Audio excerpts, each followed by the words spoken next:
Hello, everybody. This is Bernie Strom, and welcome to my YouTube channel for today's special broadcast of a doubleheader from Fenway Park in Boston. Let me shut the sound off of the monitor here. Sorry about that. Anyway, welcome to my YouTube channel for today's special doubleheader. We're going to head to Fenway Park in Boston, July 22nd, 1912, as the Cleveland Naps play the Boston Red Sox. And when that game's over, we're going to stay in the stadium, and it's miraculously going to move to 1950, where the St. Louis Browns will play the Boston Red Sox. The reason for today's broadcast, and the reason I call it a special broadcast, is I wanted to do one game from each of my Boston Red Sox replays, and I wanted to do them at the same time, and Saturday morning seemed like a good time to do it. I don't know if anybody's going to check in and watch, but I'm here. I'm doing the games, and we're about to head to the park. As we see the 1912 screen, the Red Sox on July 22nd are in first, second, third, fourth place, 46, 42, 7.5 games out of first. Once again, this is a world championship Red Sox team in real life. They ran away with the American League pennant. However, I managed to have them at 500 for most of the year, and recently they've gone on a winning streak, closed a gap, made up 4 or 5 games in the standings, and it should be enjoyable watching them try to overtake the Detroit Tigers that are currently leading the American League by a half a game. The top 10 in the American League, Ty Cobb batting .421, shoeless Joe Jackson batting .403. No, and we go Tris Speaker down here is batting .364. That's the only Red Sox player in the top 10 in batting average. And in ERA, Smokey Joe Wood at 2.50. And Walter Johnson, believe it or not, is not leading with his 166. Jeff Terrell from the New York Giants is at 1.25. Team batting, you see the Red Sox are at 284, third best in Major League Baseball. Team ERA, they're at 337, they're fourth best. They should be doing better than they are here in fourth place, but it is what it is. And let's go down to the field. We're going to set up the lineups as usual. Hit the computer lineup button because that's the way I do it. There's the starting lineups for the Red Sox. We are one over the roster limit. I allow the roster limit to be whatever it is. Now we'll go to the Cleveland team. They're 21 over the roster limit. I don't think they can use all those players. That's the starting lineup. Let's go down to the field.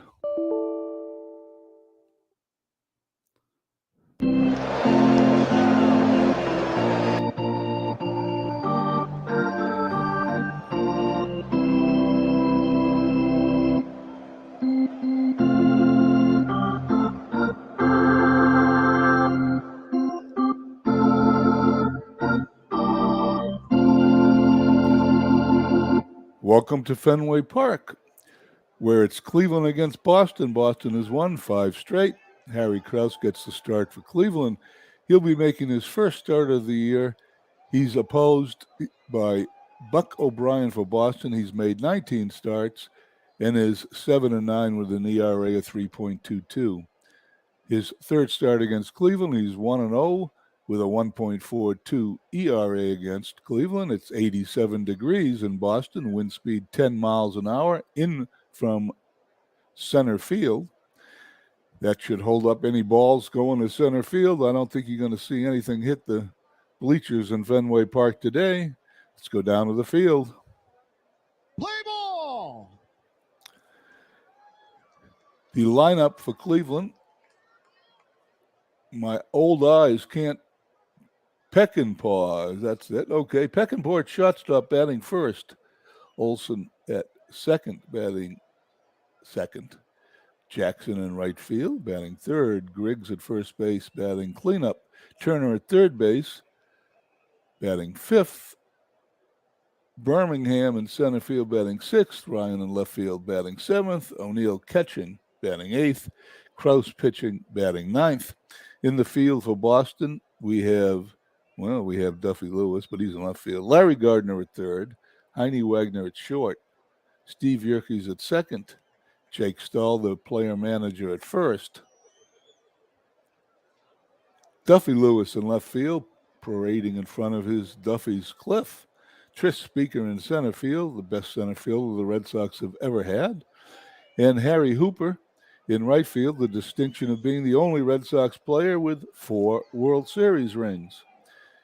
Kerrigan, who will be the manager of the team sometime in 1913 as Bill Stahl retires because of an injury, is catching. This Tris Speaker, I'm hitting the wrong button. Buck O'Brien pitching. Peckinpah is up. Peckinpah in this replay is batting .250, no home runs, 15 runs batted in. And here we go. O'Brien's 1-2 pitch. He strikes him out. 1 away. Up to bat comes Olson. Olson, a .239 hitter, no home runs, 31 RBIs for the season.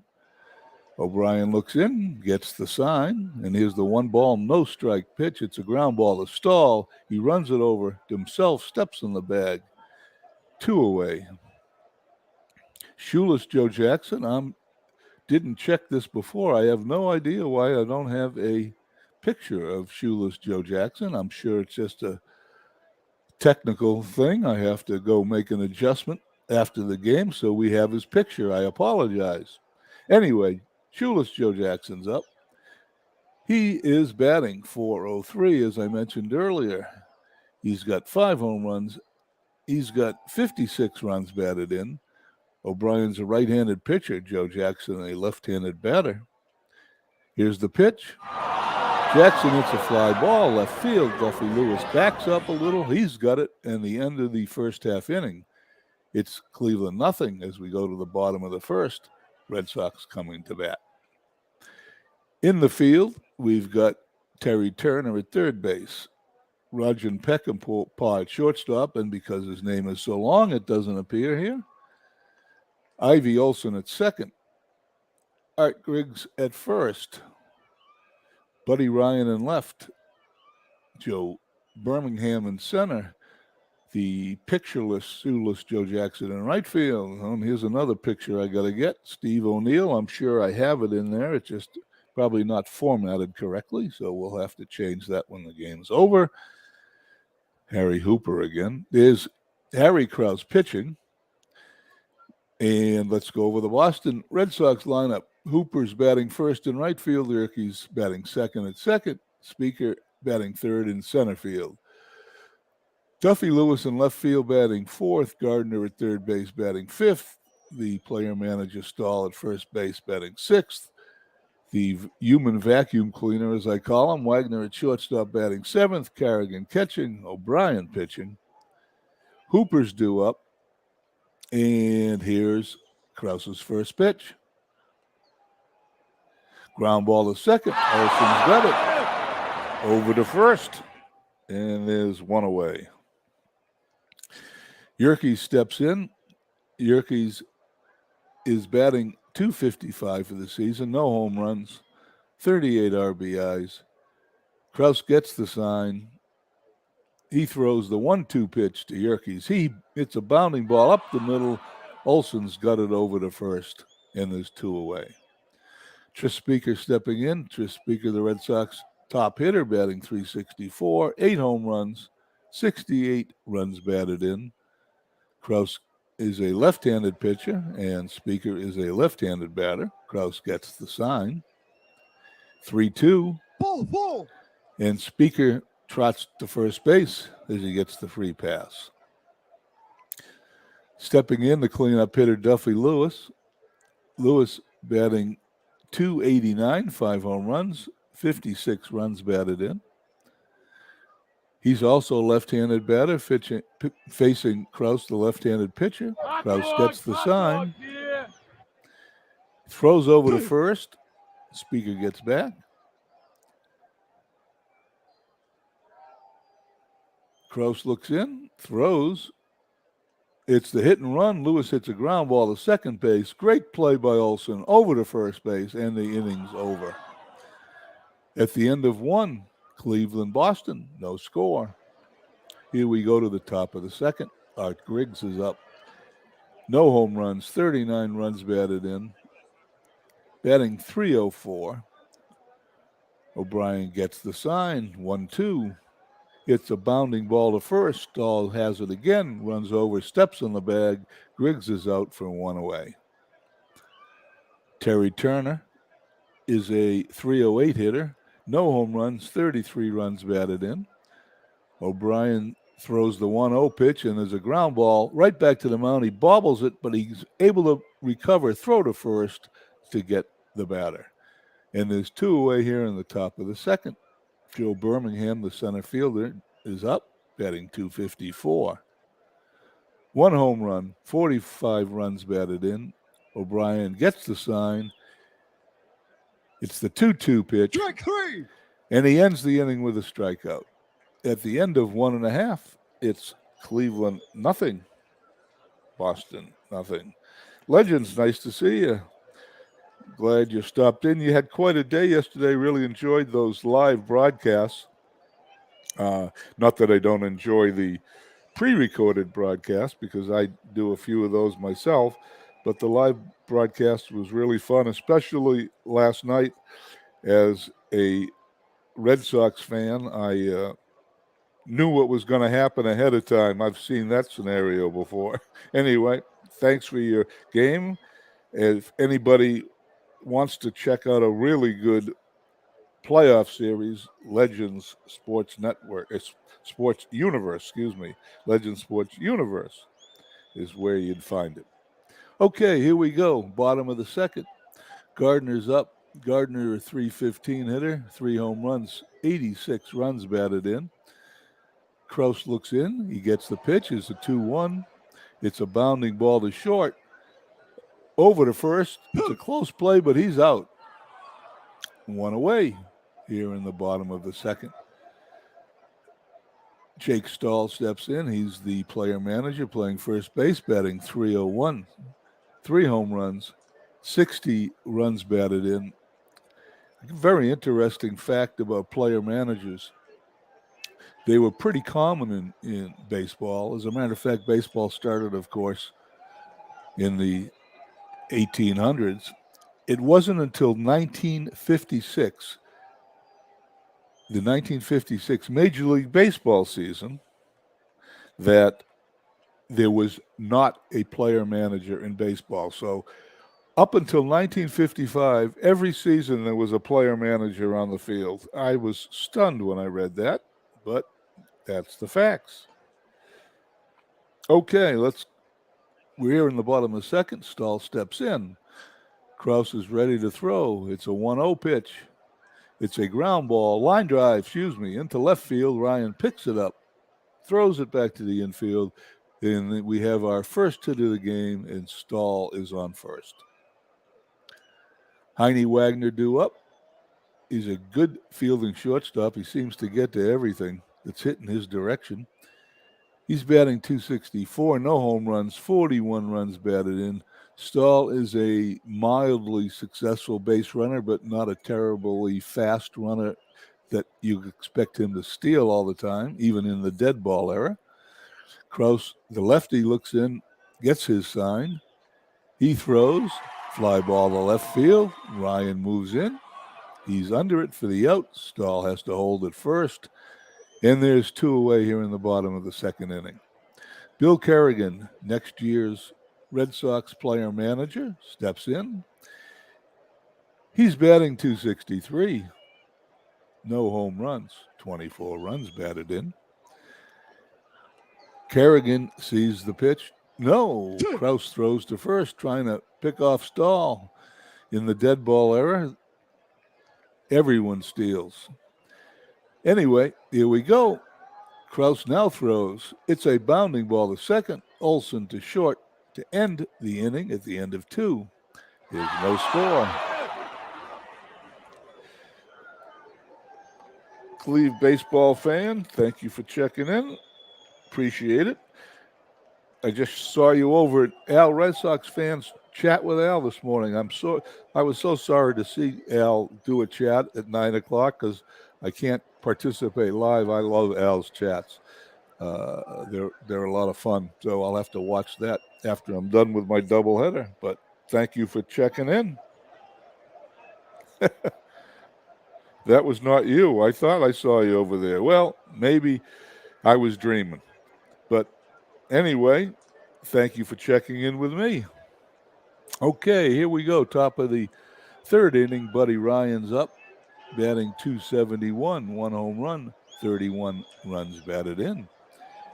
Here's O'Brien's 3-2 pitch. Fly ball deep to left center field. Duffy Lewis backing up, gets it in front of the wall, and there's one away.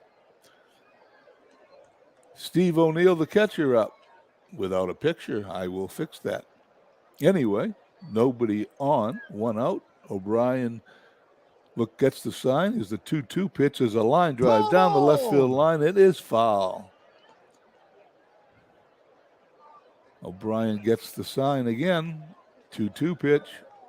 Hits a bounding ball right back to the mound. O'Brien to first, and there's 2 away. Harry Kraus, the pitcher, due up. This is his first game this year, I believe. And it sure looks like it. Anyway, this is his first time up. O'Brien is a right-handed pitcher. Kraus is a left-handed batter. Here's there's going to be a pinch hitter this early. That's an interesting thing. A bullpen game back in 1912. Doc Johnson pinch hitting. .413 average. No home runs, 9 RBIs. He's only a part-time player, but looks like he hits pretty well. Here's O'Brien's pitch. Fly ball center field. Speaker moves back. He goes back, and he gets it right in front of the fence. And that's the end of the top of the 3rd. At the end of 2.5, there's no score. We have a new pitcher, Jim Basquette. Jim is .380 for the year. He is 6-3. Pitched 66 innings. Walked 36, struck out 29 at 1.65 whip. He will be facing O'Brien, the pitcher for the Red Sox, and then the top of the order, Hooper and Yerkes. His Basquette's first pitch. Ground ball to Turner. Turner gobbles it up, throws to first. 1 away. As I glance over to the chat, see who we've got. Thank you all for joining me for early morning baseball. Basquette looks in, gets the sign, throws to Hooper. It's a 1-2 pitch, and he strikes him out. 2 outs, bottom of the 3rd.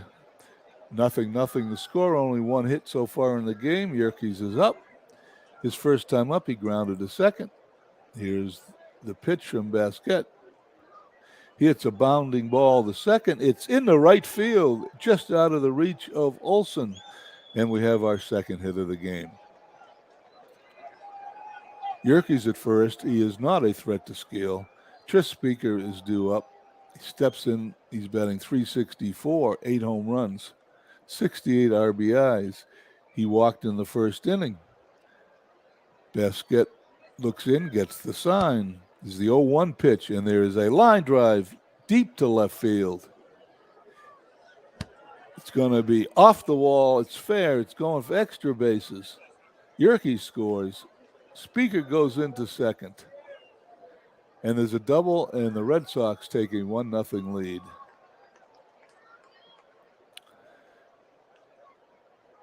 Duffy Lewis steps in. Tris Speaker at second. He is a threat to steal third base. Duffy Lewis grounded to second his first time up. He's batting 288, 5 home runs, 56 runs batted in. Baskett gets his sign, gets the 1-2 pitch, fly ball, deep center field. Birmingham goes back. The wind is blowing in. It didn't go as deep as it should have, and he's out. The inning's over. Red Sox lead 1-0 after 3.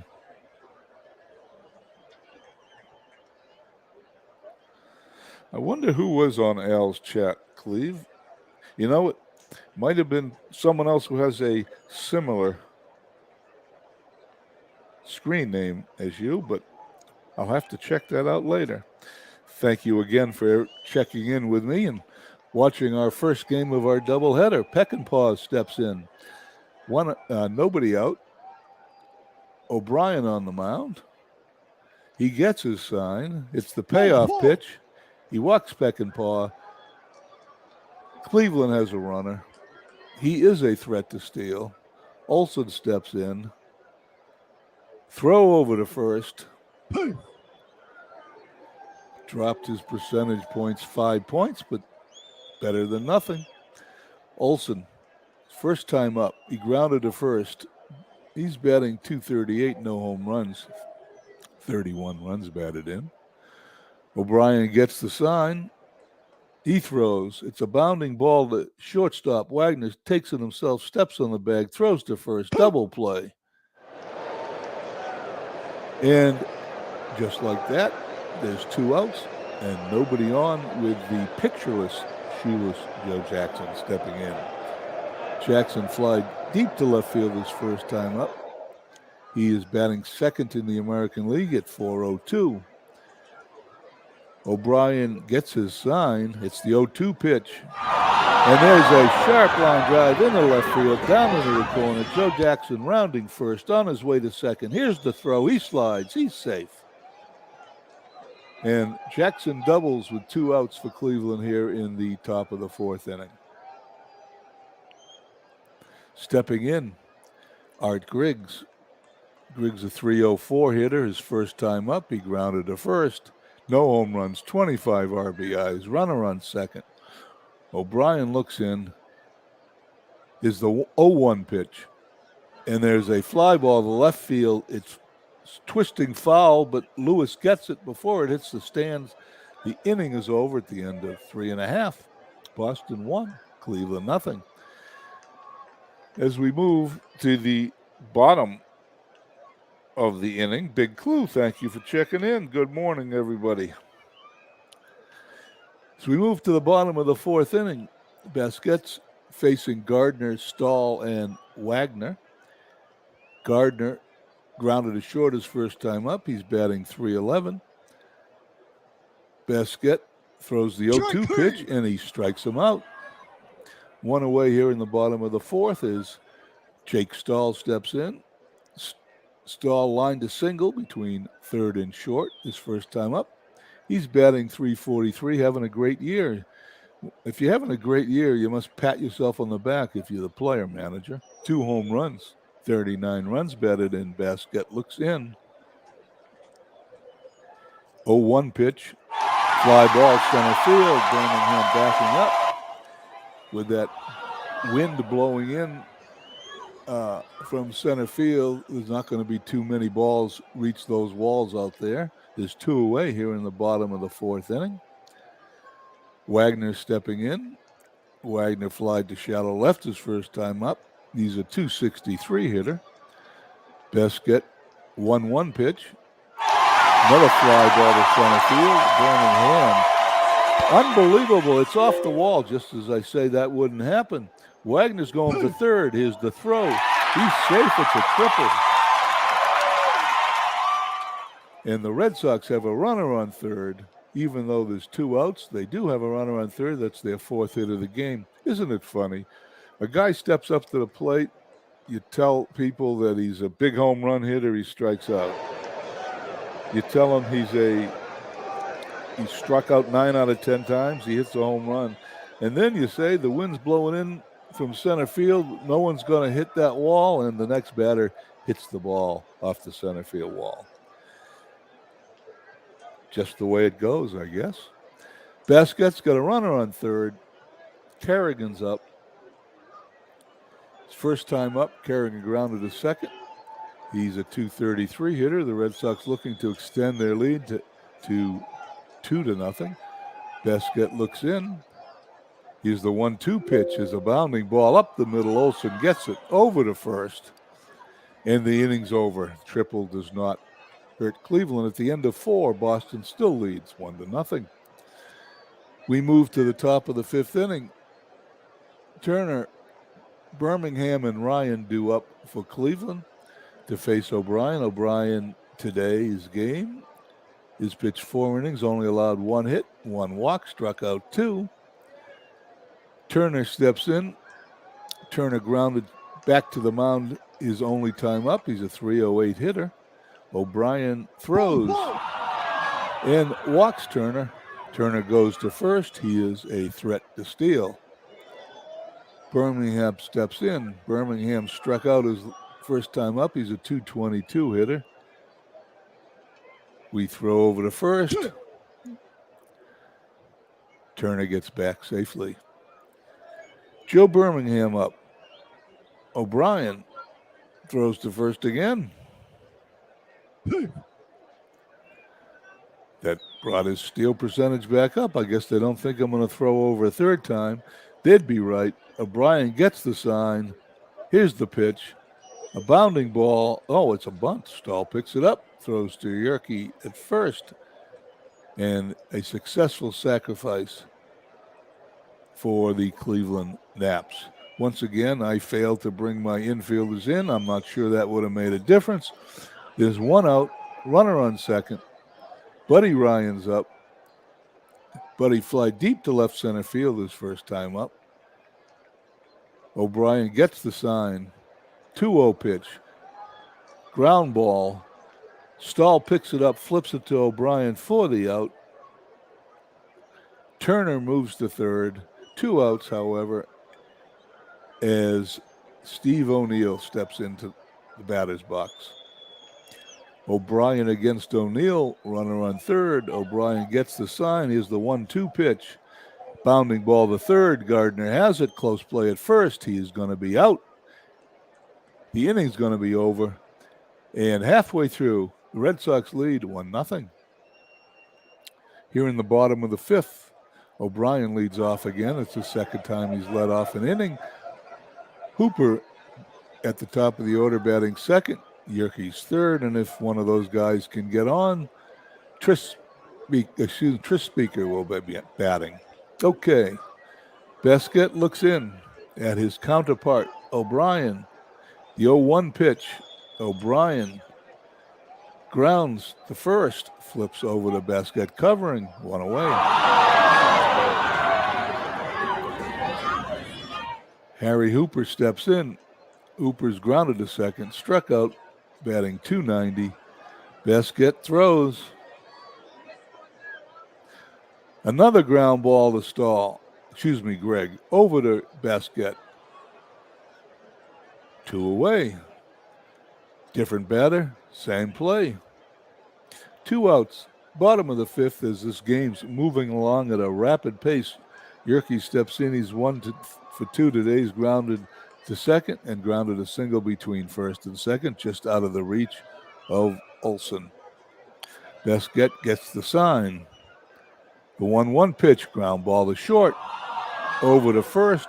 A quick 1-2-3 inning as we move to the top of the 6th. Red Sox lead 1-0.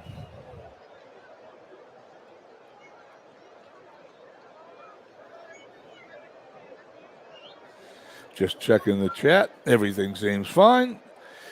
Here we go. Saturday morning baseball, top of the 6th inning. Baskett, the pitcher, due up. Peckinpah second. Olson third. And Shoeless Joe Jackson going to bat if someone can get on. O'Brien pitching a great game today. We're going to have a pinch hitter. He's going to face Jack Graney, a .262 hitter, no home runs, 13 RBIs. He's got 202 at-bats, so he's obviously a starting player for Cleveland. O'Brien gets the sign. It's the 1-2 pitch. And he goes down swinging. One out here in the top of the sixth, top of the order. Peckinpah due up. Peckinpah struck out, walked. O'Brien gets the sign. It's the 1-2 pitch is a bounding ball. The second Yerkes to Stahl. He's going to drop the ball as it was a low throw. Peckinpah is going to reach first base. It's going to be a throwing error on Yerkes. And Cleveland's in business with a tying run on first with one away. Olson, the second baseman, stepping in. Olson grounded to first, grounded to short. His only 2 times up. Runner on first base.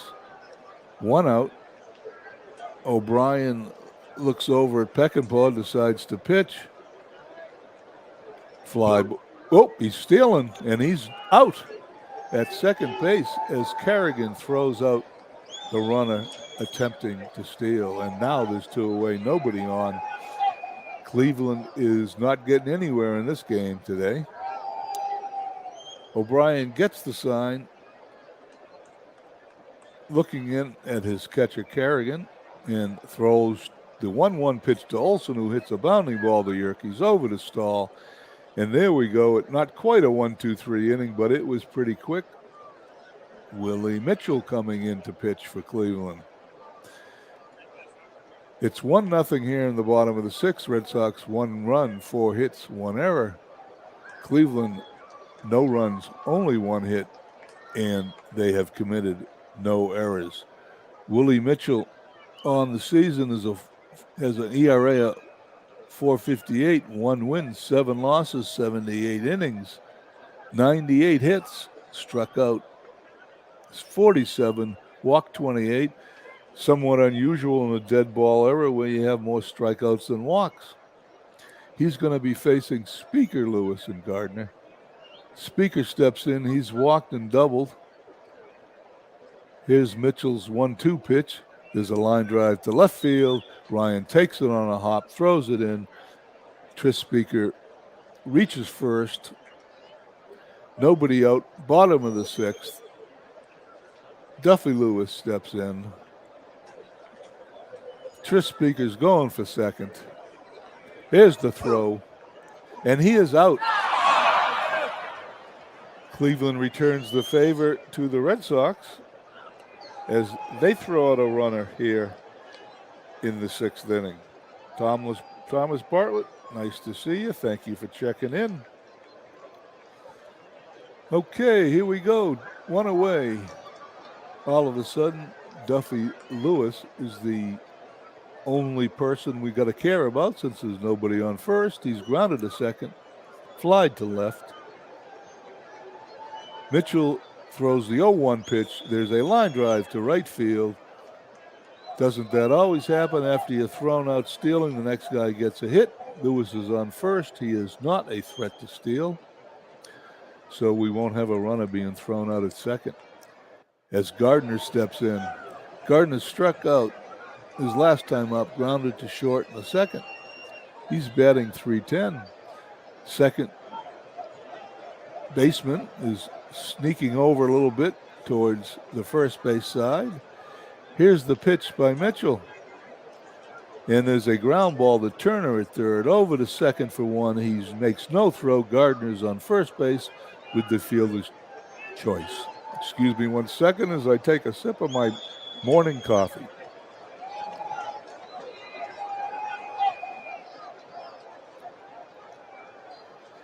Glance over the chat. Everything seems to be going fine. Here we go. Jake Stahl stepping in. Stahl today lined a single fly out to right center field. He's got a runner on first. Here's Mitchell's pitch. He goes down swinging, and it's the end of the 6th inning. At the end of 6, Red Sox still lead 1-0. Pictureless, shoeless Joe Jackson steps in. Griggs will bat second. Turner will bat third. O'Brien pitching a masterpiece. Here's his 2-0 pitch. Jackson hits a ground ball to first. Stahl steps on the bag for the out. There is one away here in the top of the seventh. Griggs coming to bat. He's grounded to first, flied shallow down the left field line. O'Brien looks in, gets the sign. Here's the 1-0 pitch. Line drive, right to shortstop. Wagner takes it for the out, and there's 2 outs here in the top of the seventh, a quick 2 outs. As Terry Turner steps in, Terry grounded to the pitcher. He walked his last time. He's batting .308.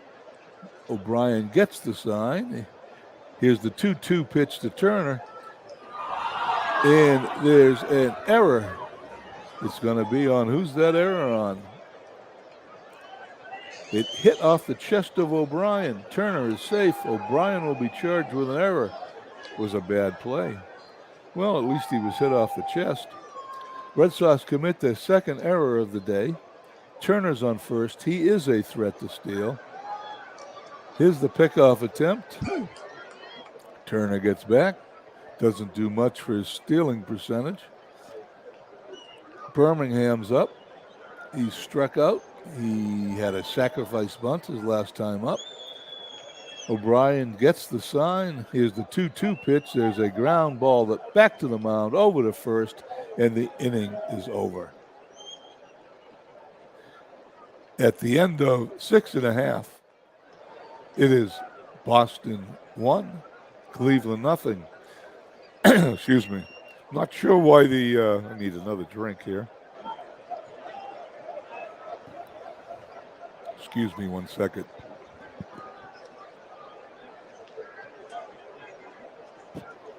Just got to clear my throat. Okay, I'm not sure why the national anthem isn't playing at the end of the 7.5 inning, 6.5 inning. So I'm going to have to check that setting. I probably pushed a button somewhere. Okay, here we go. Bottom of the 7th. Boston leading 1-0. Wagner, Kerrigan, and the pitcher O'Brien due up. Mitchell looks in. Here's the 3-1 pitch. Wagner walks. Lead runner on. Kerrigan up. In the dead ball era, they probably would bunt. I'm not going to bunt. Wagner's not much of a stolen base threat, but I'm going to do a hit and run, which didn't work. Now I'm going to hit. Ground ball to first. Griggs steps on the bag, and Wagner's the second. Same result. As a sacrifice, Wagner's in scoring position with 1 out. Buck O'Brien's up. He is not a good hitter. He's pitching a 1-hitter. I wouldn't take him out for anything. Why don't we try a sacrifice bunt since the chance of a hit is almost nothing. Sacrifice works. Wagner goes to third. Now, at least on a pass ball or something, Wagner can score. Here we go, the top of the order. Harry Hooper's up. Hooper's grounded to second, struck out, grounded to first. He's batting .289. Mitchell throws. Bounding ball, it's going to be foul. Hooper steps back in. Mitchell gets his sign. Here's the pitch. Hooper moves to first as he walks. Hooper on first. Wagner on third. Yerke's up. The second baseman's grounded to second, grounded to single, grounded to short.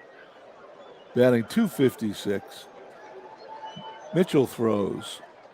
Bounding ball to first. Griggs got it. Steps on the bag, and that's the end of the bottom of the 7th. At the end of 7, Red Sox still lead 1-0. I don't know if you watched my last broadcast. It was Saturday.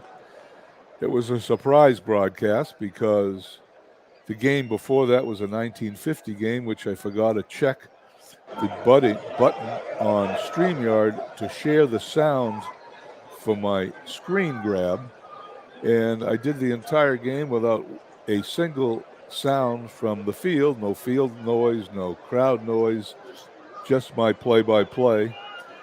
And it still bothers me, which is probably the reason why I'm doing this game on Saturday. Anyway, on the game I broadcast on Saturday, the Red Sox won that game 1-0 on a walk-off walk in the bottom of the ninth inning. You don't see that very often. Okay, here we go. Top of the eighth inning.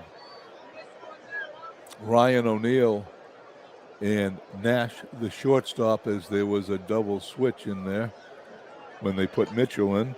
Excuse me. O'Brien working on a one-hitter facing Ryan. Ryan's fly to left, grounded to first. Here's O'Brien's pitch. There's a line drive. A Gardner snares it for the out, one away. O'Neal due up. O'Neal is 0 for 2 in this game in the third and the fifth, so he came in at the previous pitcher as a double switch. O'Brien gets the sign, throws to O'Neal, ground ball to short. Wagner picks it up, throws to Stahl, and a quick 2 outs here in the top of the eighth. As Nash steps in, the shortstop, this is his first at bat. I got confused there. The other guy was the catcher. Nash probably did come in on a double switch with this pitcher. Although I'm 72 years old, I am a rookie at broadcasting, so I'm going to make those dumb mistakes every now and then. O'Brien gets the sign. Here's his 0-1 pitch. Nash hits a ground ball to Yerkes, over to Stahl for the out. And at the end of 7.5, Boston still leads 1-0. Gene Crap, I love that name, comes in to pitch.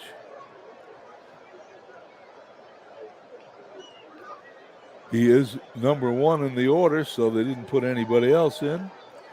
In this replay, has a 6.12 ERA, 2-3 in the season, walked 45, struck out 20, as is so common in the dead ball era. He's going to face Tris Speaker, Duffy Lewis, and Gardner as the Red Sox attempt to get a insurance run. Speaker steps in. He walked, he doubled, and he singled. Can I say it? Crap looks in, gets this sign. It's the 1-2 pitch. Speaker hits a ground ball to short. Nash to Griggs, one away. Up steps Duffy Lewis. Lewis grounded to second. Fly to deep left center. Line to single between first and second. Here's Crap's pitch. Lewis hits a long fly ball down the right field line. Jackson makes a spectacular catch. And there's 2 away. Quite a catch by Jackson. I'm not sure anybody else could have made that play. 2 quick outs here in the bottom of the eighth as Larry Gardner steps in, who's grounded to short, struck out, grounded to third. He's batting .309. Crap's pitch. Gardner walks. He goes to first base. Jake Stahl stepping in. The insurance run is on first. Stahl has singled, flied out, and struck out. Batting .340. Crap looks in, throws to first. Gardner's back there safely. How come when I throw to first, the steal percentage goes up for the other team and Larry Gardner loses 20 points? Okay. Crap looks in at O'Neal, gets the sign. Here's the pitch to Stahl. Stahl hits a ground ball to Nash, flips to Olsen for the out. At the end of 8, Red Sox hold on to a slim 1-0 lead as we go to the top of the ninth inning, where Buck O'Brien is going to try to complete this one-hitter. He's going to face a pinch hitter, I'm sure, Olsen, and then shoeless Joe Jackson. I hit pitch to see the pinch hitter.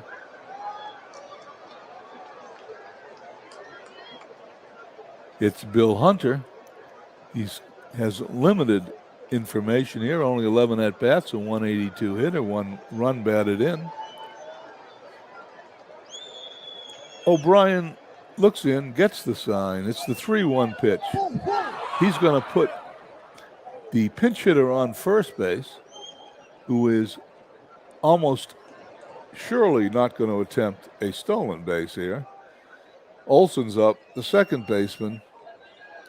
I'm going to learn as I'm going to play the corners in for Ivy Olson, the second baseman. 237 batters, grounded to first, grounded to short, grounded to second. Let's see what he does. O'Brien pitches. Hits a ground ball between third and short. It's over to second for 1. Over to first. Not in time. Olson beats it out, but there is 1 away. Tying run still on first, although Olson is a threat to steal. Let's see what happens when we throw over. His 71 becomes 77. Happens to me all the time. Shoeless Joe Jackson without a picture is up. Shoeless Joe is flied to left, doubled, grounded to first. O'Brien checks Olson at first, looks in. Here's the pitch. There's a ground ball to second. Yerkes to first. Stahl has got it. There's 2 outs here in the top of the 9th. 1-0 Boston. Tying run in scoring position. The cleanup hitter, Griggs, is up. He's a 282 hitter, no home runs, 25 runs batted in. He's grounded out to first, flied shallow to left, line to short. O'Brien checks the runner at second. Here's the throw. There's a base hit to left field. Lewis picks it up. Will Olson score? Let's see what happens. There's only a 9% chance to throw him out at home. I'm not going to do it. I want to hold that runner at first. And the second hit of the game ties it up for Cleveland. It's a 1-1 score. Turner stepping in, trying to put the Cleveland Naps ahead. He's grounded to the pitcher, walked, grounded to the pitcher again, but was safe on an error. Runner on first. Here's O'Brien's pitch. The runner's going to second. He is safe, and the go-ahead run moves into scoring position. O'Brien and Kerrigan couldn't get him out. Turner today, once again, is batting .307. He's a good hitter. O'Brien throws. Bounding ball, the second. Yerkes got it over to first. Puts it away as we head to the bottom of the 9th. It's Towle tied up at 1. Lefty George is now pitching for Cleveland. Let's see where they put him in the order. He's in the first position. In the replay, he's a .574 ERA, 5-5 on the year, 47 innings pitched, 77 hits. He also has more strikeouts than walks, 28-13. He's got a whip of almost 2. Excuse me once again. Let's see what we can do with this guy. He's going to face Wagner, Kerrigan, and O'Brien. Wagner's flied to left, tripled off the wall. He's walked. Here's George's pitch to Wagner. And he walks him. And the winning run is now on first.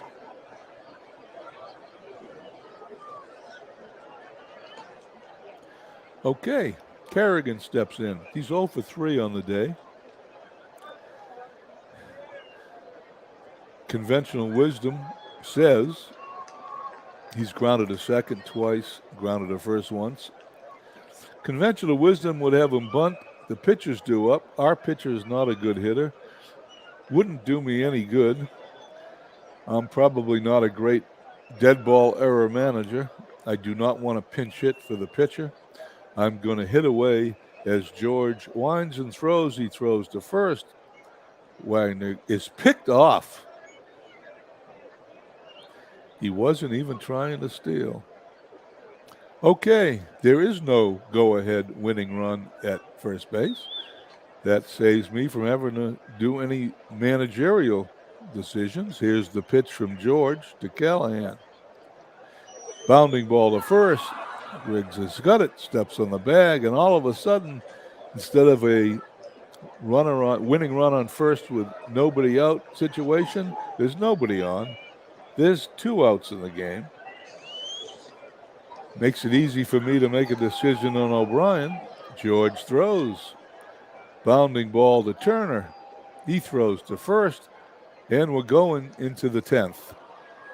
As we head for the 10th inning, O'Brien's still on the mound. This time he's pitching a 2-hitter. Birmingham, Ryan, and O'Neill due up. O'Brien looks in, gets the sign. We're going to have another pinch hitter. That pinch hitter is Tim Hendricks. He's only been up 8 times, although he has 3 hits and 2 RBIs. He's a .375 hitter. Here's O'Brien's pitch. Ground ball to third. Past Gardner into left field.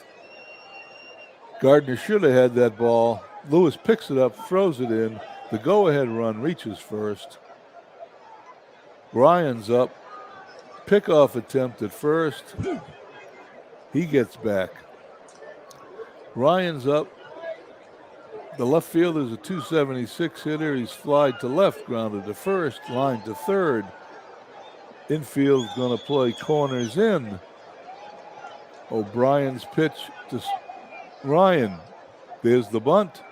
Throws him out at first. Go-ahead run moves to second. Steve O'Neill, the catcher, steps in. He's grounded to the pitcher, grounded to third, grounded to short. O'Brien's going to throw, and we're going to have another pinch hitter.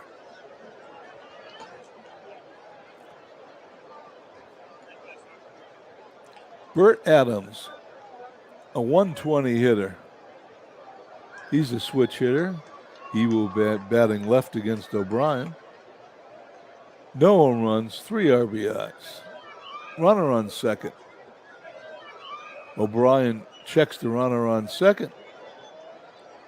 Here's the pitch. There's a bunt. He throws to first base.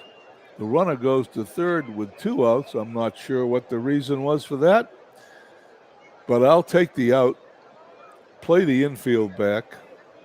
O'Brien will face Nash. Nash is only a .222 hitter. He grounded to second. He came in a double switch for a pitching change. O'Brien looks at Nash. Here's the pitch. There's a bounding ball to second. Yerkes to stall. We'll go into the bottom of the 10th, all tied up at 1. Glancing over at the chat. Everything seems to be fine. Here we go. Lefty George will face the top of the Red Sox order here in the bottom of the 10th. Hooper, Yerkes, Speaker, and if he will get on, Tuffy Lewis.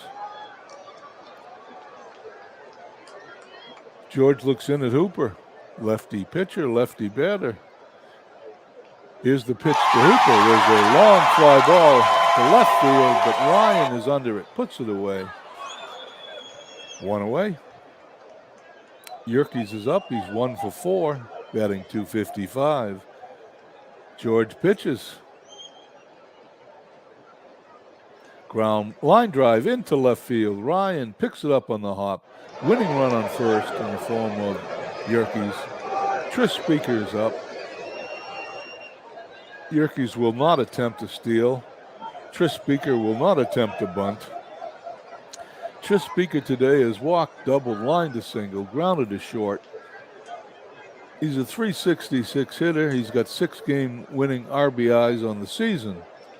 George checks Yerkes at first and throws to Speaker. A long fly ball deep to right center field. It is gone. Speaker, walk-off home run here in the bottom of the 10th inning. How do you like that? The Gray Eagle has hit a game-winning home run with the wind blowing in from center field. You don't see too many balls get in those bleachers in Fenway Park during the dead ball era, and that's the game. The Red Sox win 3-1. Red Sox with 3-8-2. Cleveland won 3-0. Let's take a look at the batting statistics. Cleveland doesn't have much to show for it there. Their 2 hits, Julius Joe Jackson, the first baseman, Griggs. There's one more hit somewhere. And Hendricks is a pinch hitter, came in and hit for Birmingham. For the Red Sox, the star of the game, Tris Speaker, 3 for 4, 3 RBIs. He knocked in all the runs. Red Sox sure needed him today. The pitching lines, Cleveland brought everybody in. That's a bullpen game right out of 2023. They did pitch well, 9 in the third innings, 8 hits, 3 runs, all earned, 5 walks, 3 strikeouts. However, O'Brien was a little bit better, pitched 10 innings, 3 hits, allowed only 1 run, walked 3, struck out 3, and he got his 8th victory of the season. Let's go over here and check the standings. We picked up a half a game. The other teams haven't played today yet. We're going to play them in a second. There's 7 games out. Let's see what the other teams do today.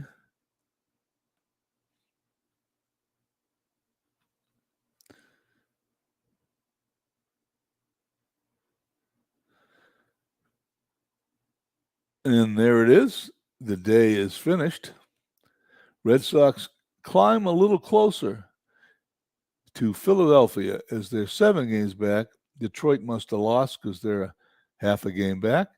And the 1912 Red Sox, in my replay, inch a little closer to first base. Okay, I'm going to take a sip of coffee. We're going to exit out of this game. We're going to click PC Replay Baseball. And we're going to go from 1912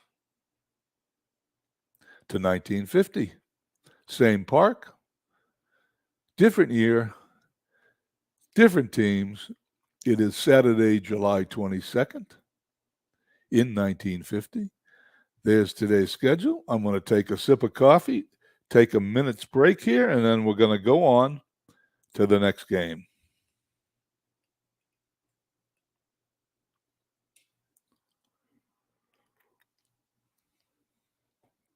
The Boston Red Sox have not been playing that well in 1950. Last we met, they were 1 game behind the Yankees in second place. They are still 1 game behind the Yankees in second place. The last 10 games, they're 5-5. Well, the Yankees find themselves on a 10-game winning streak. Those 5 games they picked up, they went from 4 behind Boston to 1 in front of Boston. So today's game's pretty important for the Red Sox. They are facing a bad team, the St. Louis Browns, 24-62 on the season. The Red Sox, 61-27. Let's go to the lineup cards. Once again, we let the AI pick the lineup. I wouldn't know if that's a good or bad lineup for the Browns, so I'm going to assume it's a good lineup. We're going to move over to Boston. We hit the AI. They're resting Ted Williams, not on my watch. So Volma comes out. Williams is in. And that lineup looks like something I can live with. Let's go down to the field.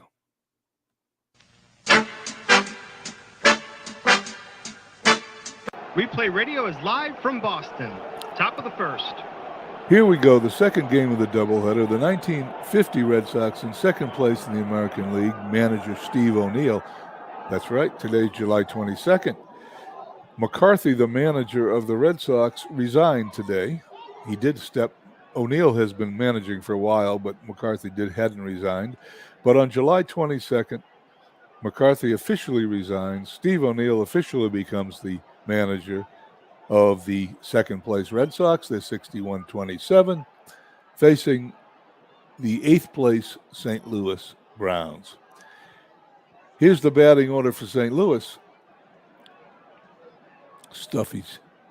Sternweiss is batting first at third base.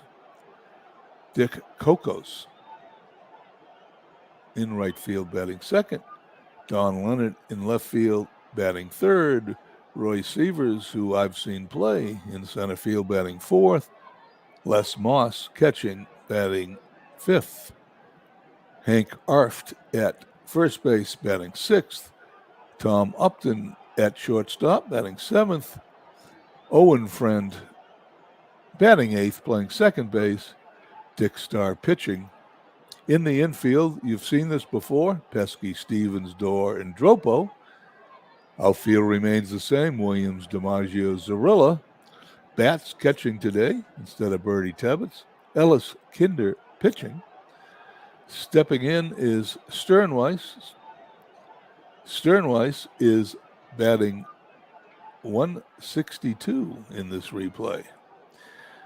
Kinder looks in. Here's the throw. It's a line drive. Bobby Doer's got it, one away. 1 out, bases empty. Here we go, starting the second game. As the Red Sox walked off the first game in 1912 on a Tris Speaker 2-run home run in the bottom of the 10th inning, Dick Kokos steps in batting 278. Kinder throws. There's a ground ball to short. Over to first, 2 away.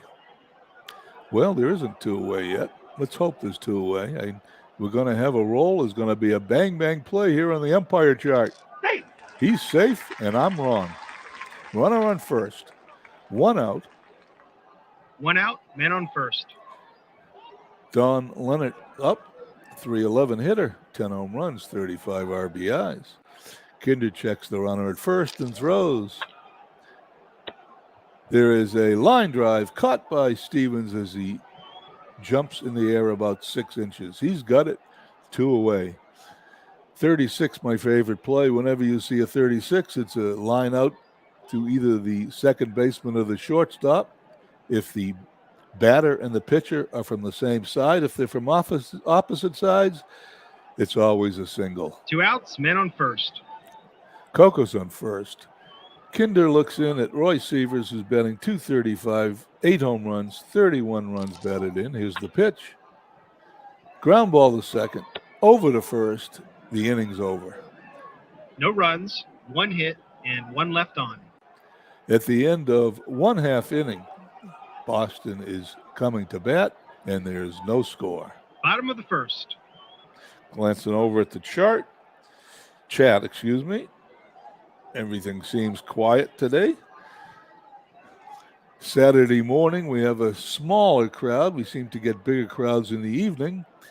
However, this is a good time for us to do the game, so we're doing the doubleheader early to get it over with, and I can watch everybody else's games. Here we go. Dom DiMaggio batting first in center field. Johnny Pesky batting second. At third base, Ted Williams in left field batting third. Stevens at shortstop batting fifth. Dropo, the real rookie of the year in 1950, batting fifth. Bobby Dorr batting sixth at second. Al Zarilla in right field batting seventh. He's probably the only .367 seventh hitter in the league this year. Matt Batts catching, batting eighth. Ellis Kinder, not only a starting pitcher, but our best relief pitcher, batting ninth. DiMaggio steps in against Starr, batting .315. Here's Starr's pitch. Ground ball to short. Over to first, 1 away. 1 out, bases empty. Stepping in is Pesky. Pesky batting .321. He's raised his average considerably in the month of July. He was in the high 290s most of the season, and he's had a great month. Starr throws. Ground ball to second. He's out at first. Quick 2 outs. 2 outs, bases empty. Ted Williams stepping in. Ted Williams batting .333, 26 home runs, 96 runs batted in. I'm going to move this over here a little bit. There we go. 96 runs batted in, 26 home runs. Starr looks in. He's a right-handed pitcher. Ted Williams, a left-handed batter. Here's the pitch. And you know what that means? We're going to roll the dice for a home run or a single.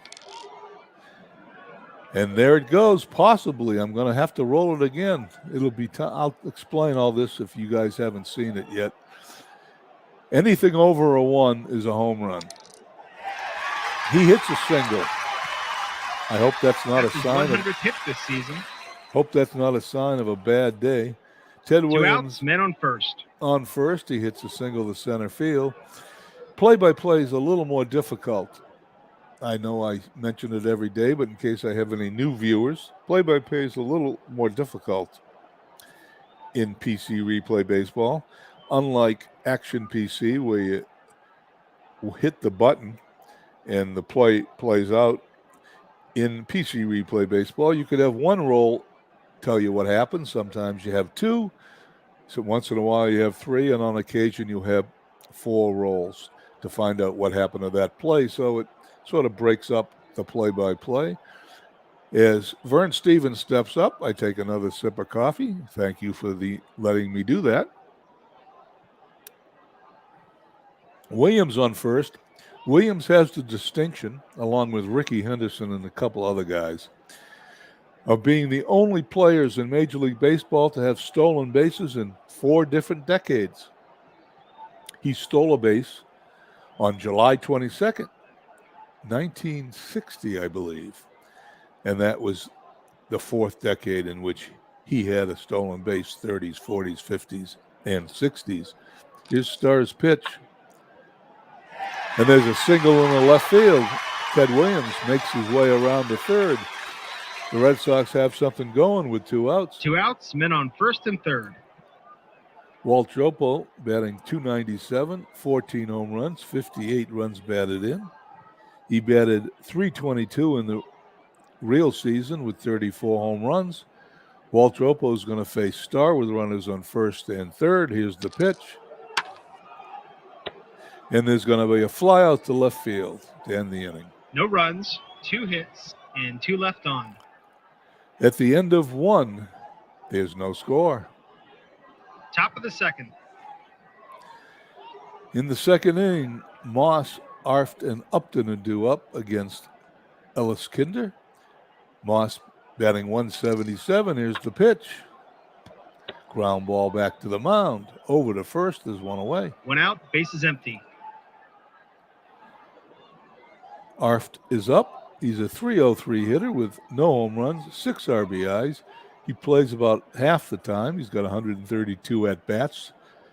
Here's Kinder's pitch. There's a ground ball to shortstop, over to first. 2 up, 2 down here in the top of the second. 2 outs, bases empty. As Tom Upton steps in, a full-time player. He is batting .203, 1 home run, 14 RBIs. Kinder throws. We're going to have to roll the die.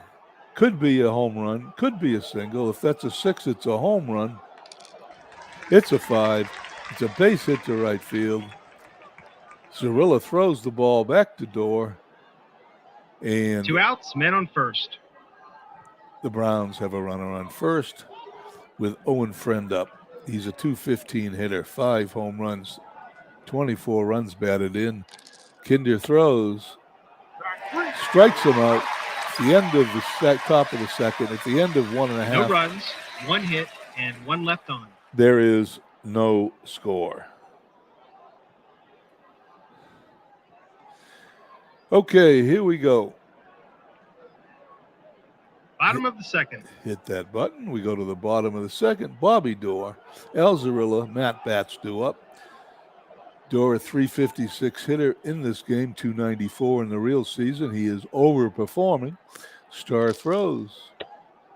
He's going to walk.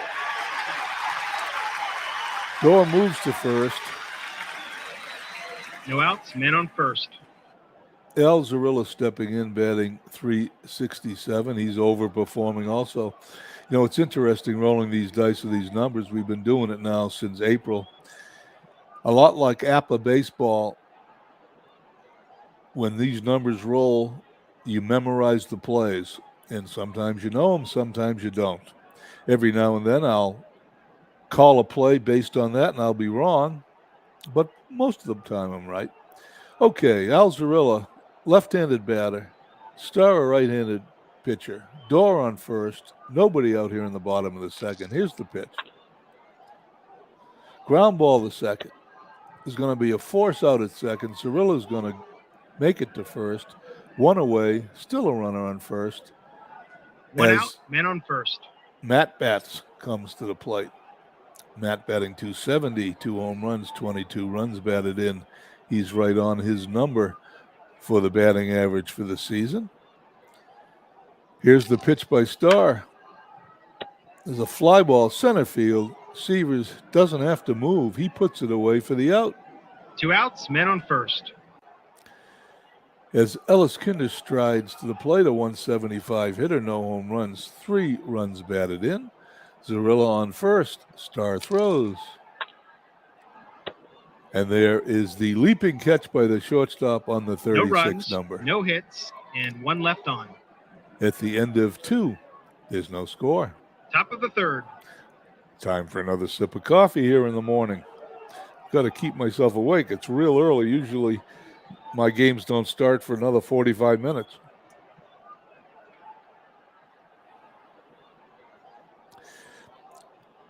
If anybody's listening, I'm using a new microphone headset today. I'd love to know how it sounds. So if somebody would let me know, I'd appreciate it. If there's nobody listening, nobody's going to let me know. Star, the pitcher's up. Kinder's the pitcher.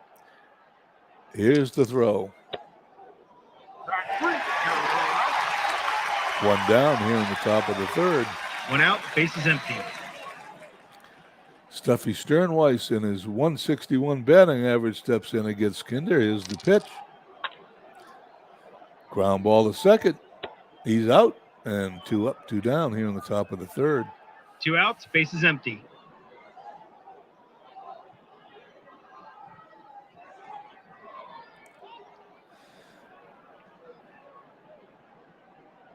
Dick Kokos is up. 2 outs, top of the third.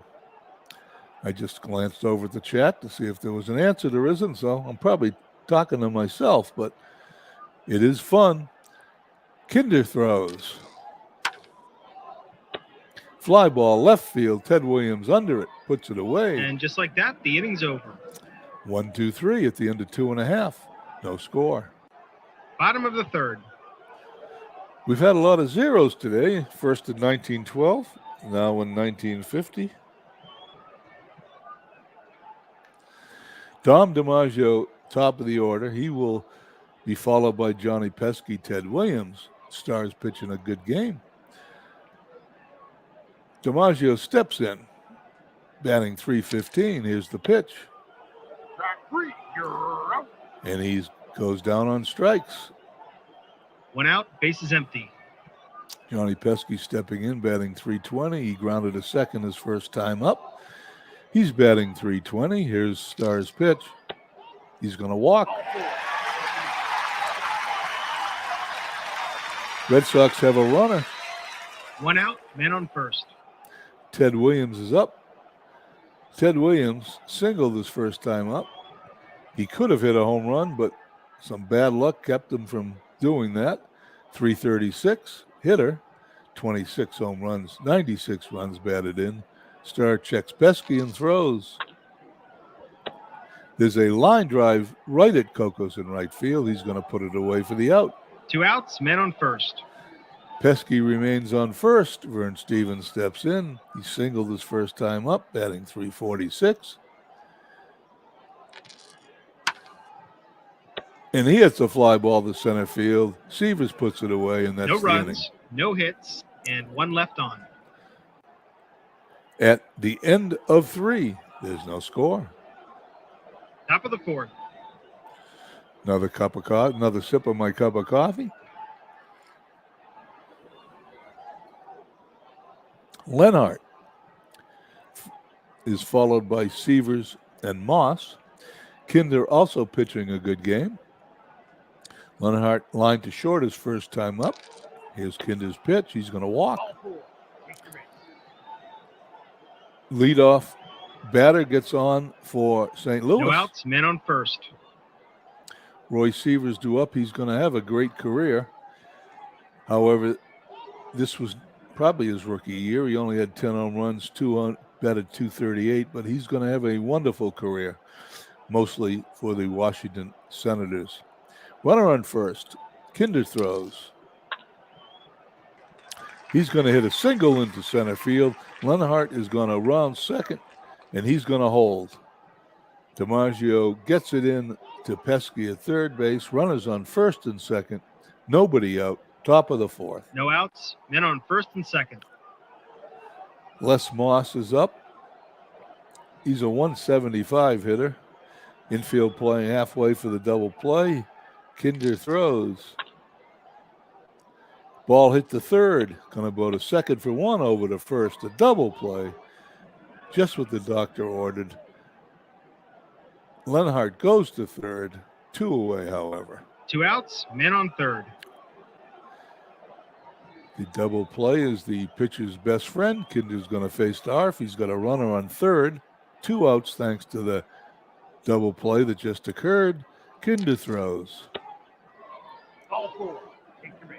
He puts Arft on. Kinder doesn't want to get out of this inning.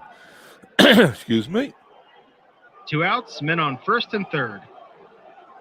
Upton stepping in. He singled his last time up. He's a 206 hitter. Runners on first and third. 2 away. Kinder gets his sign and throws. Ground ball to short. Over to first. The inning is over. No runs, 1 hit, and 2 left on. At the end of 3.5 innings, it's no score. Bottom of the fourth. We go to the bottom of the fourth. The Red Sox will have up Dropo, Dor, and Zarilla to face Starr. Starr is pitching a good game. Starr looks in at Dropo. Dropo fly to left his first time up. Here's the pitch. Ground ball to third. It's off his glove. Dropo's going to reach first base. And the official scorer will mark it a single. No outs, men on first. Lead runner on. Bobby Dorr up. Walked his last time up, batting .356. Here's Starr's pitch. Line drive single in the right field. Kokos is picking it up. He's possible error. We have to roll for the error. Here's one of those secondary rolls. He is not a good fielder. He's going to make the error. Dropo's going to round second, go to third. Dorr's going to take second. No outs. Runners on second and third for the Red Sox. No outs, men on second and third. Al Zarilla stepping in. Red Sox have the best chance to score today. Red Sox have no runs, 4 hits, no errors. St. Louis just committed an error. There no runs, 3 hits and 1 error. Doors at second. Dropo at third. Starr looks in at Zarilla. Zarilla has grounded to second baseman unassisted. He's a .366 hitter. Here's the pitch. And there's a double into the corner in left field. Dropo scores. Dorr scores. Leonard picks the ball up. RBI this season. Throws the ball into short. Zarilla does not even have to slide, and he has a double. No outs, men on second. Red Sox now lead 2-0. Runner still in scoring position. Matt Batts, the catcher, due up. He's a .268 hitter. He flied to center his first time up. And here's Starr's pitch. There's that dreaded 36. Could there be a double play because that was a leaping catch by the shortstop? Apparently Upton's a good fielding shortstop. There will be a 5 or 6. It'll be a double play. It's a 1. Zarilla gets back. One out, man on second. and he remains in scoring position. One out, Ellis Kinder up. 171 batter, Star throws. Now there's two down, runner on second. Two outs, man on second. Another sip of coffee.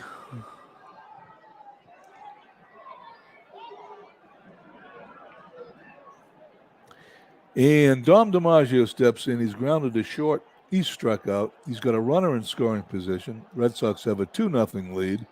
Star throws. And we're going to have another roll. This roll, 31 and above, the Red Sox will have a single by Joe DiMaggio and probably score a run. But it's a 16. There's a fly out to right field to end the inning. 2 runs, 3 hits, 1 error, and 1 left on. At the end of 4, Red Sox lead 2-0. Top of the 5th. As we go to the top of the 5th inning, Owen Friend is due up, followed by the pitcher Star, the top of the order, Sternweiss. Red Sox are 2-5-0. St. Louis 0-3-1. Kinder has a lot of life still left in him, although he's been used in relief a lot in the last week. Owen Friend due up. Here's the pitch. There is a ground ball to third. Pesky to first. 1 away. 1 out, bases empty. Star the pitcher's up. Kinder looks in. Here's the pitch. Goes down swinging. 2 up, 2 2 down. outs, bases empty.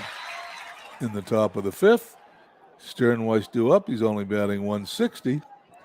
In real life, he batted 216. Not that much better, but it was better. Kinder looks at Sternweiss. He throws. He goes down swinging. And at the end of 4.5 Easy inning to score. 1, 2, 3. midway through the game, Red Sox lead 2-0. Bottom of the 5th. Another sip of coffee.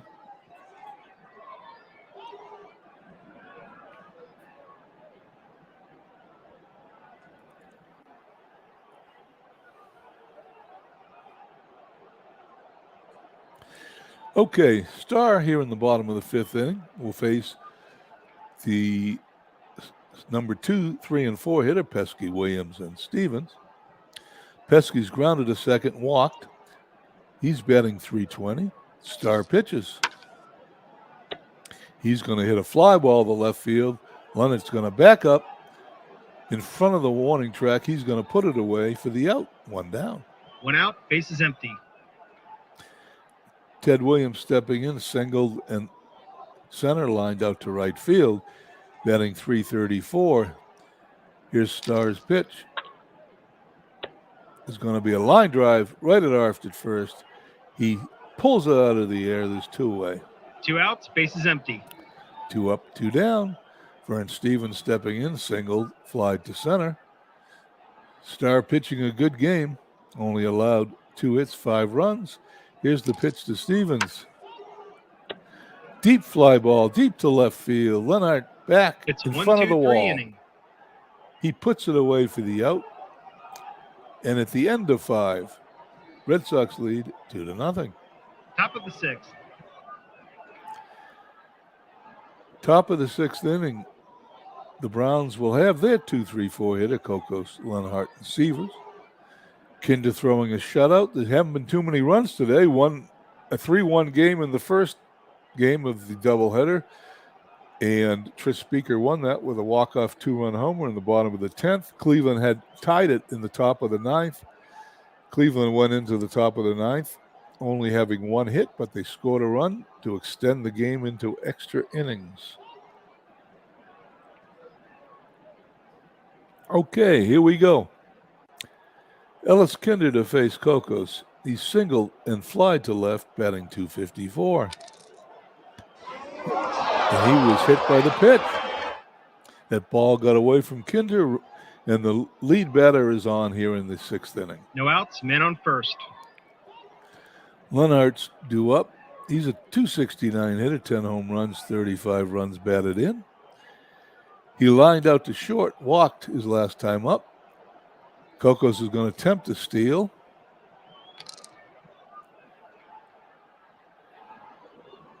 He is going to be safe. Let's see if there's an error. Bats is a good catcher. There will be no error. No outs, men on second. Runner in scoring position for the Browns. Leonard up. Here's the pitch by Kinder. He goes down swinging. First out of the inning. 1 out, men on second. Runner still in scoring position. Roy Seavers up. He grounded to second, singled. He's batting .194 in the season. Here's the pitch. Ground ball to second. Over to first. Cocos goes to third, and there's 2 away. 2 outs, men on third. Les Moss due up. It's 173 hitter. He's grounded to the pitcher, grounded into a double play. We have a runner on third. 2 men out. Kinder gets the sign, throws. There's going to be a ground ball to third. There's going to be a close play at first. And he is out. And the inning is over. No runs, no hits, and 1 left on. At the end of 5.5, Red Sox still lead 2-0. Bottom of the 6th. Here we go, bottom of the 6th inning. Dropo doors Zarilla to face Starr, who's pitching a good game. Dropo is fly to left, single. He's batting .298. Here's Starr's pitch. He's going to pop it up, way up there, up and under it. Waiting for it to come down. It finally comes down. Upton puts it away. There's 1 out. Next batter, Bobby Dorr. 1 out, base is empty. Bobby Dorr steps in. He's walked single today. He's batting .358. Starr throws. They're going to be a short fly ball to center field. Seavers is going to come in, put it away, and there's 2 away here in the bottom of the 6th. 2 outs, base is empty. Stepping in, Al Zarilla grounded to second. He doubled, knocking in the Red Sox 2 runs. He is batting .368. Here's Starr's pitch. And there's a single to right field. Zarilla, a left-handed batter. Starr, right-handed pitcher. 36 is always a base hit. 2 outs, men on first. Red Sox have a runner on first, 2 away. Matt Batts is up. He's flied to center, lined out to short. Starr checks Zarilla at first, throws in the Batts. There is a ground ball to second, over to first. No runs. At the end of 6. No runs, 1 hit, and 1 left on. The end of 6, Red Sox still lead 2-0. Top of the 7th. Kinder tiring a little, but he's still got a little life in him. He's going to face the bottom part of the Browns order, off Tipton Friend, if Starr comes up. Quite possibly by the 7th inning, we'll see a pinch hitter. Arf steps in. He lined to short. He's walked. He's batting .301. Here's Kinder's pitch. And there's the famous 36. And there's the base hit because we have a lefty batter against a right-handed pitcher. Seems we've got a lot of 36s today. No outs, men on first. Lead runner on first. Next batter stepping up is Upton, who's singled, grounded to short, batting .205. Runner on first. Kinder checks and throws. There's a ground ball to third, second to first. There's a double play. That's their second double play turn today. And the Red Sox fielding has bailed out Kinder from the few hits he has allowed. 2 outs, base is empty. That's a big difference with a runner on first and no outs to nobody on and 2 outs. As Friend steps in, he's struck out, grounded to third. He's batting .213. Kinder throws. He's going to single in the right field. The Browns get their 5th hit of the game. 2 outs, men on first. Okay, here we go. Stars up. Let's see if they're going to pinch hit for him. Runner on first.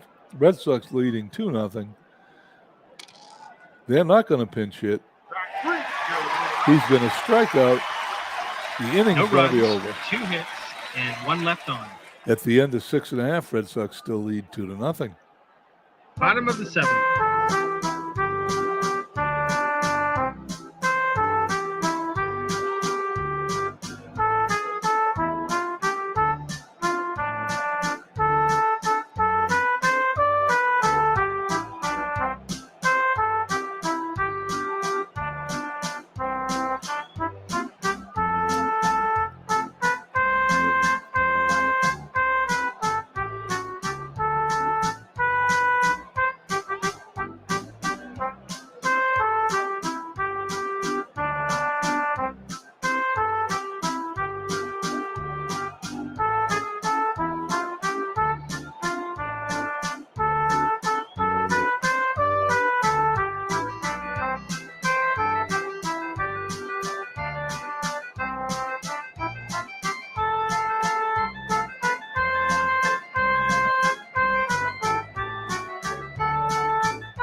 Okay, it's the bottom of the 7th inning.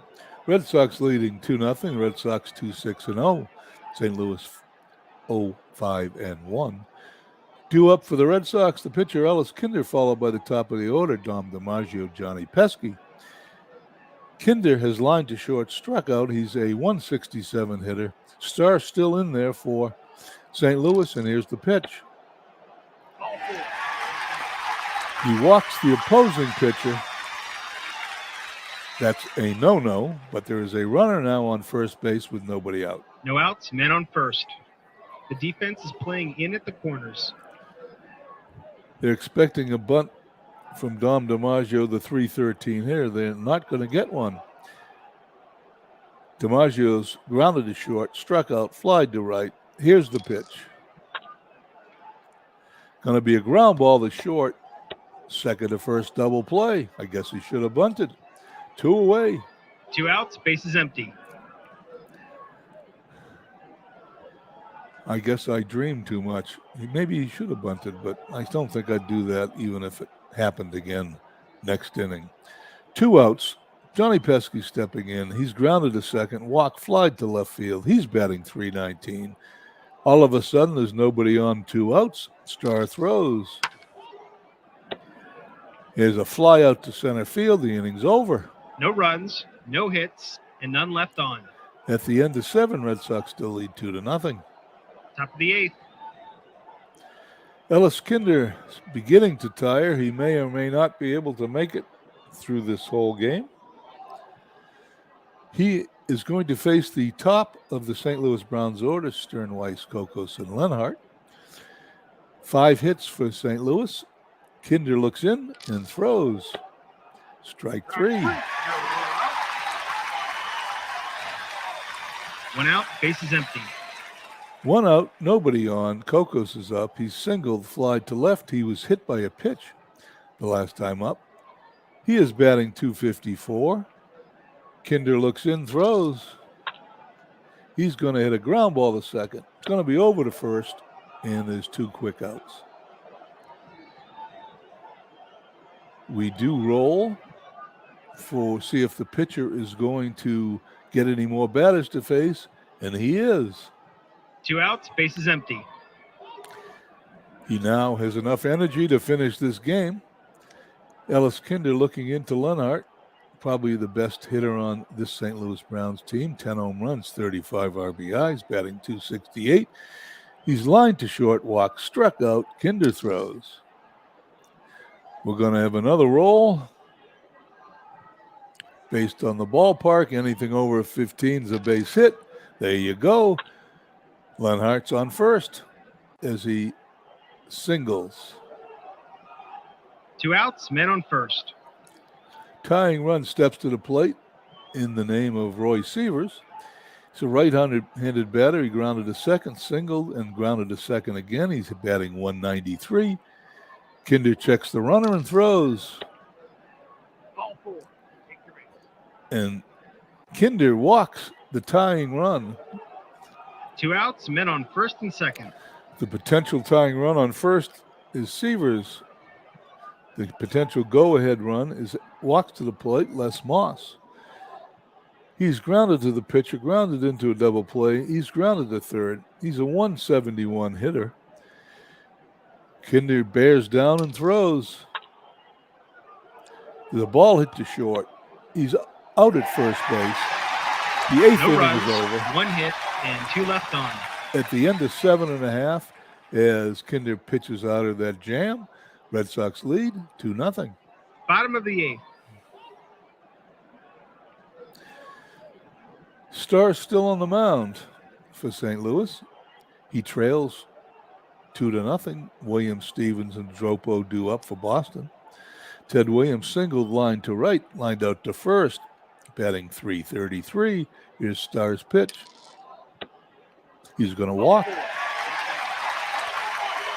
which he does most every game. Williams on first, nobody out. No outs, men on first. Vern Stevens steps in. He's single, fly to center, fly to left. He's batting .344. He's having a great year. Here's Starr's pitch. Another roll based on the ballpark. It's a single or a home run, according to that. Anything over 33 or higher is a home run. Anything between 15 and 32, we roll again. Anything between 11 and 14, he's got a single. And there it goes. Deep to left field. In the screen, Williams scores. Stevens scores. Red Sox now lead 4-0. No outs, bases empty. That was quick. We went from a close 2-0 game to a fairly good lead of 4-0. There's still no outs here in the bottom of the 8th. Starr, it doesn't get any easier. Starr has to face Walt Dropo, a .297 hitter who's flied to left, singled, and popped to short. He's going to fly out to center field, 1 away. 1 out, bases empty. Here we go. Bobby Doerr stepping in. Still not getting any easier. A .357 batter walked, single, flied to center. Starr throws. We have our first rare player of the game. This one's either 3 or 4 rolls. Number 2 is number 3. A number off the end of the bat. We're going to have to roll it one more time. He's out if it's a 4, 5, and 6. Is an error if it's a 1, 2, and 3 on the first baseman.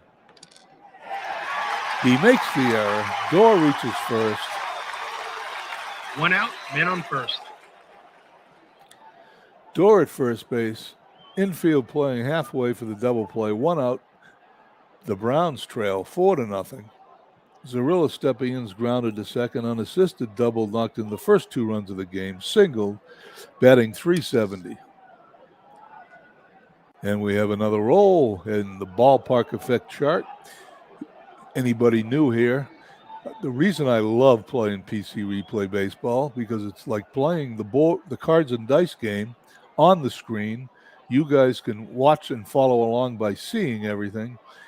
And I feel like I'm really rolling the dice, unlike Action PC baseball, which doesn't make you feel that way, but I like Action PC also. Okay, anything above a 23 is a single. Here's the roll. It's a base hit again for Al Zarilla. Bobby Doerr is rounding second, going to third. Zarilla holds it first. 1 out, men on first and third. And the Red Sox have something going again, looking for more insurance runs. Matt Batts is up. He is a .263 hitter, 2 home runs, 22 runs batted, and he's flied to center, line to short, grounded to second. Runners on first and third. Starr throws. It's going to be a ground ball to short, second to first, double play, inning over. That's their second double play turn today. And the Browns get out of the mess. It could have been 2 worse. runs, 2 hits, 1 error, and 1 left on. at the end of 8, 4-0 Boston. Top of the ninth. Going to take another sip of coffee here.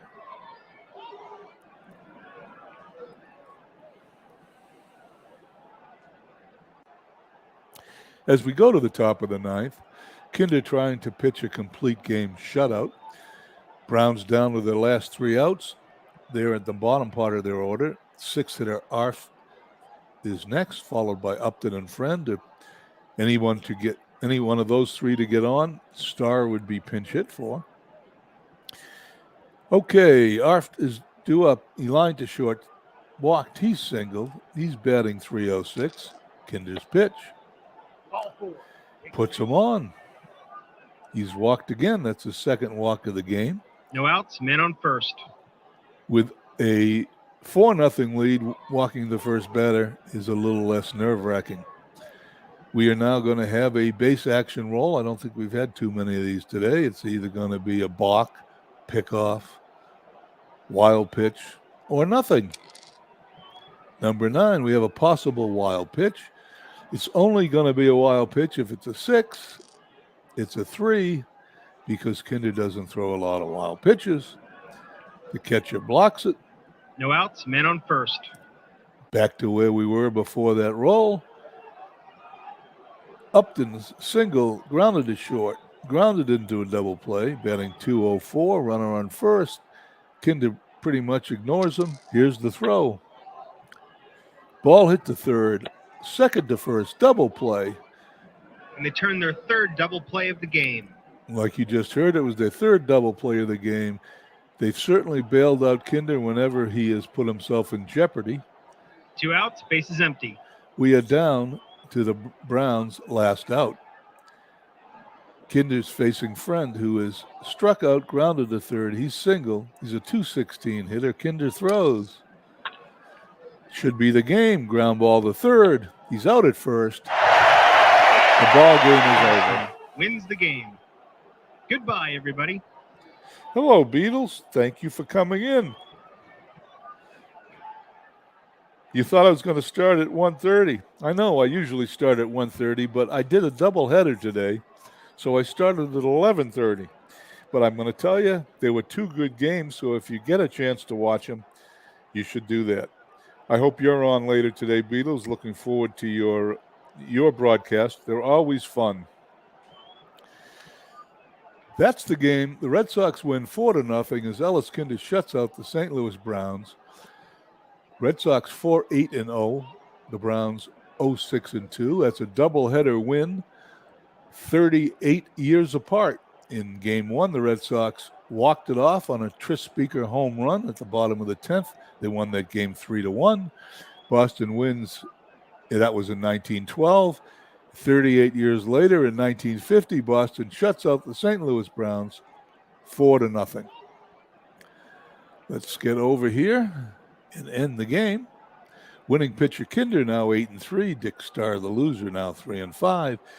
Kinder's shutout earns him the MVP of the game. Red Sox are now 62-27, while St. Louis remains mired in last place at 24-63. We move over to the scoreboard. This is the only game I've played today. Make sure there's not a doubleheader. Red Sox doesn't have a doubleheader. We need to watch the New York Yankees game, which is right here. If the Yankees lose, the Red Sox are tied for first place. If they win, they remain 1 game back. Let's go. Yankees win. They remain 1 game back. In the rest of the league, the Yankees beat Detroit 6-2. Home runs in that game by Cliff Mapes. Philadelphia A's lost to the Chicago White Sox 6-2. Home runs, Robinson and Zernial hit his 28th. I believe Zernial leads the league in home runs. At Washington, Cleveland defeats the Senators 5-3. Al Rosen, early win, hit a home run. Irv Noren and Ostrakowski hit his 10th. In Chicago, the Cubs lose to the Giants 7-2 at Crosley Field in Cincinnati. Philadelphia defeated Cincinnati 5-1. This is not a good day for the home team. In game 2, Cincinnati loses to the Phillies again, 16-5. The Phillies, who are in first place in the National League, sweep the Reds. In Pittsburgh, they lose 5-1 to Brooklyn. Once again, a home team loses. Looks like so far the only home teams that have won today were the Red Sox and the Yankees. We move to St. Louis, who loses to the Boston Braves 12-3 in the first game. In the second game, a home team finally wins, other than in New York and Boston. They win 8-2. Let's go over and check the standings. As I said, Red Sox are 1 game behind the Yankees. The Yankees win their 11th game in a row. Red Sox are 6-4 in the last 10. So despite having a .600 winning percentage, they lose 4 games in the standings to the rival New York Yankees. The Tigers are 10.5 back because they lost to the Yankees today. And once again, I mentioned the Phillies are running away with the National League, 11 games up on both Brooklyn Dodgers and the Boston Braves. Let's take a quick look at the leaders in the 1950 American League Batting Championship. Al Zarilla leads the league in batting at .372. He leads George Kell by 2 points. Bobby Doerr also shows up at .355. If we move on to, where do we move on to? Hits, George Kell has 132. He's got a pretty good lead there. Doubles, Kell once again having a great year, Johnny Growth. Now you know why Detroit is doing so well. Home runs, Zernial with 28, Ted Williams with 26, although Williams still leads with 96 runs batted in. Vern Stevens right on his heels with 94. Pitching in the American League, Kane, a .254 ERA.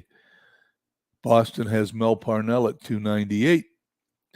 12 wins for Byrne for the Yankees. The Red Sox have Parnell at 11 and Dobson at 11. Vic Raschi is at 10, and they are winning all those games. Saves, which they didn't have an official game. They didn't have an official status for that. They have 10 chances, 10 saves for the Red Sox. And is that all we're going to look at? Strikeouts, Lemon with 109. Not a ton of strikeouts in the American League. We move over to National League batting. Duke Snider leads in the National League at .366. Home runs, Kiner with 29. Ennis has 94 runs batted in. And as we move to the schedule page, we'll take a look at next week. We'll see if we have a game on Thursday or Friday. We have anything. Red Sox at Detroit. That looks like a good game. That'll probably be my next Red Sox 1950 broadcast. I'll probably stick a 1912 broadcast in somewhere between then and now. I'm having so much fun doing 1912, and I want to thank you, Beatles, very much. Want to thank you very much for, as I check the chat, for getting me into 1912. I can't tell you how much fun that is. Doing what I've been doing for so long, it was starting to get a little boring. Now I'm doing 1912. I'm learning new players. I'm learning a new way to play baseball.